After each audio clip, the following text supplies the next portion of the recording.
বন্দ্যোপাধ্যায় জিন্দাবাদ, মমতা বন্দ্যোপাধ্যায় জিন্দাবাদ, অভিষেক বন্দ্যোপাধ্যায় জিন্দাবাদ। কেশিয়ারিতে বিজেপিতে ধস, তৃণমূলে যোগ 5 পরিবার। বিধানসভা নির্বাচনের প্রাক্কালে পশ্চিম মেদিনীপুরের কেশিয়ারি বিধানসভা এলাকায় তৃণমূল কংগ্রেসের শক্তি আরও মজবুত হলো। শুক্রবার সকালে তৃণমূল প্রার্থী রামজীবন মান্ডি নির্বাচনী প্রচারের সময় বিজেপি ছেড়ে তৃণমূলে যোগ দেন গ্রামের 5টি পরিবার। এদিন সাতটাপুর 3 নম্বর অঞ্চলের ওলদা গ্রামে দলীয় কর্মীদের সঙ্গে প্রচারে বেরিয়েছিলেন রামজীবন মান্ডি। প্রচার চলাকালীন স্থানীয় কয়েকটি পরিবারের সদস্যরা তার কাছে এসে বিজেপির প্রতি অসন্তোষ প্রকাশ করেন এবং তৃণমূলে যোগদানের ইচ্ছে জাগান।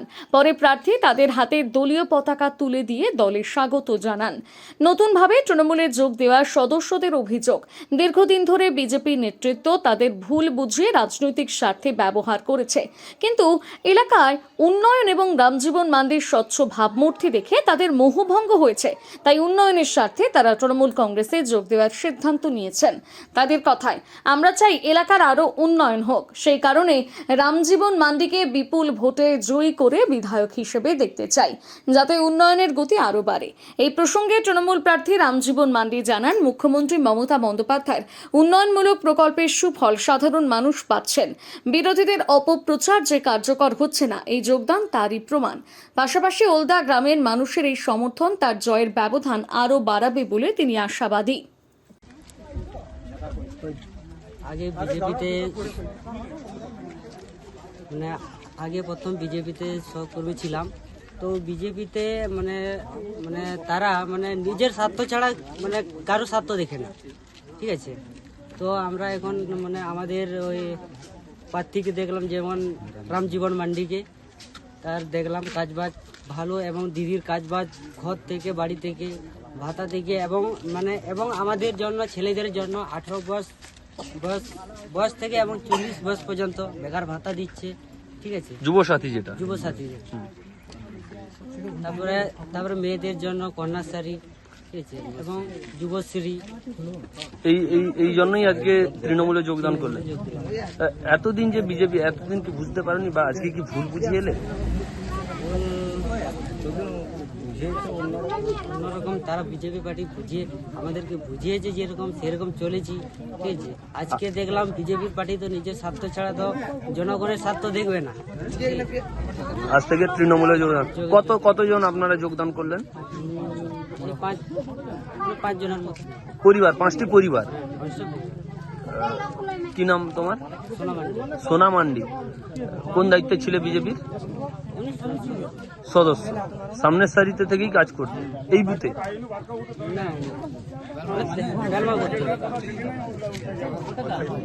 কেশিয়ারি 3 নম্বর অঞ্চলের এই ওলদা গ্রাম এবং পার্শ্ববর্তী জায়গায় কয়েকজন ব্যক্তি যারা আগে একসময় সক্রিয় বিজেপি করতেন, আজকে তারা আমার কাছে এসেছেন যে তারা মমতা ব্যানার্জির যে সকল কর্মসূচি বা উন্নয়ন তারা দেখেছেন। তারা আমাকে আমন্ত্রণ করেছিলেন যে দাদা, আমরা দীর্ঘদিন ধরে আমরা বিজেপি করতাম, অন্য দল করতাম, এখন আমাদের প্রয়োজন হয়েছে আমরা দিদির দলের সাথে আমরা মিশব, তাই আমরা এই দলে অংশগ্রহণ করতে চাই, আপনাকে আমাদের গ্রামে আসতে হবে। তাই আমি অ্যাকচুয়ালি তাদের আহ্বানে আমি আজকে এখানে এসেছি। তারা একটা আমার কাছে আপিল করেছে, সেই আপিলটা আমি পড়ে শোনাচ্ছি।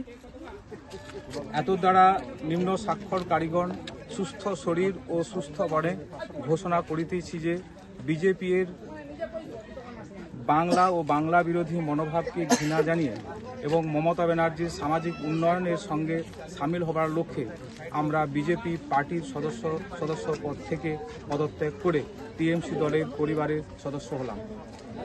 সোমা মান্ডি পিতা কুঁওর মান্ডি, নবীন হাসদা পিতা ঈশ্বর ভীম হাসদা, নারায়ণ হাসদা পিতা মঙ্গল হাসদা, বাপি হাসদা পিতা মঙ্গল হাসদা, সুখলাল মান্ডি পিতা কুঁওর মান্ডি। এই যে 5 জন সক্রিয় বিজেপির কর্মী যারা ছিলেন, তারা আজ থেকে আমাদের এই দলে অর্থাৎ তৃণমূল কংগ্রেসে মামাটির মানুষের নেত্রী মমতা ব্যানার্জির সাথে তারা হাত মেলাচ্ছে। আজকে তাদের হাতে আমরা পতাকা তুলে দিচ্ছি। এখানে অনেক আমার যে সোসাইটি থেকে বিলং করছি, এই সোসাইটির একটা ডিসপিউট হচ্ছে, খুব কম বয়সে অনেক সময় বিয়ের একটা প্রচলন আছে, এটা একটা প্রথা ছিল। কিন্তু এখন তাদেরকে আমি বলছি, যে সকল ছাত্রীরা আছে যে অন্তত 18 বছরের নিচে তারা যেন বিয়ে না করে। এখানে মায়েরা আছেন, বাবারা আছেন, তাদেরকে অনুরোধ করব যে আপনাদের যে মেয়েগুলো আছে কখনোই 18 বছরের নিচে তাদেরকে বিয়ে দেবেন না। লেখাপড়ার জন্য যা কিছু রকম ভাতা বা সাহায্য সহযোগিতা, কন্যাশ্রী থেকে শুরু করে, রূপশ্রী থেকে শুরু করে, সবুজ সাথী থেকে শুরু করে 11-12 যে ট্যাব দেওয়ার যে বিষয়টা আছে, সমস্ত বিষয় এভরিথিং সরকার দেখছে। তাই তাদের কাছে আমি আজকে অনুরোধ রাখলাম, আবেদন রাখলাম মা বোনদের কাছে যে অন্তত বাচ্চা মেয়েদেরকে 18 বছরের আগে যেন কখনো বিয়ে না দেওয়া হয়, এবং লেখাপড়ার ক্ষেত্রে তাদের যদি কোনো রকম অসুবিধার সৃষ্টি হয় আমি তাদেরকে বলে দিয়েছি আমি প্রতিটি মুহূর্ত শুধু এখানকার মেয়েদের জন্য নয়, পুরো কেশিয়ারিবাসীর মেয়েদের জন্যই আমি আছি। তাই জন্য কি ফোনের নাম্বার প্রোভাইড করলেন? আমি ফোন নাম্বার দিয়েছি, আমার ফোন নাম্বার বলেছি, যদি কোনো রকম অসুবিধা হয় তার জন্য আমাকে এই গ্রামে যে এসছে মানুষের কি কোনো দাবি ছিল বা আমাদের যে জায়গায় দাঁড়িয়েছে এখানে এখন পর্যন্ত দাবি এখনো আসেনি। হ্যাঁ, এই যে জায়গায় দাঁড়িয়েছে এখানে দাবি আসেনি, কিন্তু যে জায়গা দিয়ে এলাম কিছু মানুষের তো থাকবেই, মানুষের চাওয়া পাওয়ার শেষ নেই। তবে রাস্তাঘাটের আমাদের প্রয়োজন আছে, জল, আলো, বিশেষ করে রাস্তা। আমি কথা ওই যে বাস স্ট্যান্ড থেকে যেটা এলাম আমি হেঁটে এসেছি, আমি ওই গ্রামটা আমাকে নামিয়েছি, আমি পাড়া দিয়ে ঘুরে এসে আগে কেন হয়নি আমি বলতে পারবো না, ঠিক আছে, আগের কথা কে করেছে আমি বলতে পারবো না, কিন্তু আমি আজকে এসেছি, আমি কথা দিয়ে দিচ্ছি আজ না হোক কাল, নিশ্চয়ই 10 বছর পরে নয়, 1 বছর পরে নয়, এই বছরই, এই 2026-এই কোনো না কোনো একদিন দেখবেন আপনাদের হয় এখান থেকে শুরু হচ্ছে, নাহলে ওই পাড়া থেকে শুরু হচ্ছে, নাহলে ওই পাড়া থেকে শুরু হচ্ছে, কাজ শুরু হবে। জ্বালানির সংকটে ইন্ডাকশন ওভেনে রান্না করছেন কিন্তু বিদ্যুৎ বিল নিয়ে চিন্তিত? চিন্তা কেন, বিদ্যুৎ বিল বাঁচাতে আজই বাড়িতে স্থাপন করুন সোলার সিস্টেম। শুধু ইন্ডাকশন ওভেনই নয়, এই গরমে চলবে এসি, ফ্রিজ থেকে শুরু করে জলের পাম্প, সমস্ত কিছু। তাহলে আর দেরি কেন, আজই কল করুন স্ক্রিনে দেওয়া নাম্বারে। সামার অফারে 3 kilowatt on grid solar system পেয়ে যাচ্ছেন মাত্র 1,05,000 টাকায়। 31শে মার্চের মধ্যে বুকিং করলে পেয়ে যাচ্ছেন 2,000 টাকা cashback. Optinet Solar Solutions, Keshiary school road, পশ্চিম মেদিনীপুর। কল 9609003636 অথবা 9832103636। আপনার ঘরেও আনুন সাশ্রয়ের আলো। আজই কল করুন অপটিনেট সোলার সলিউশনসকে। নিজেকে আপডেট রাখতে ফলো করুন সানন্দা নিউজ।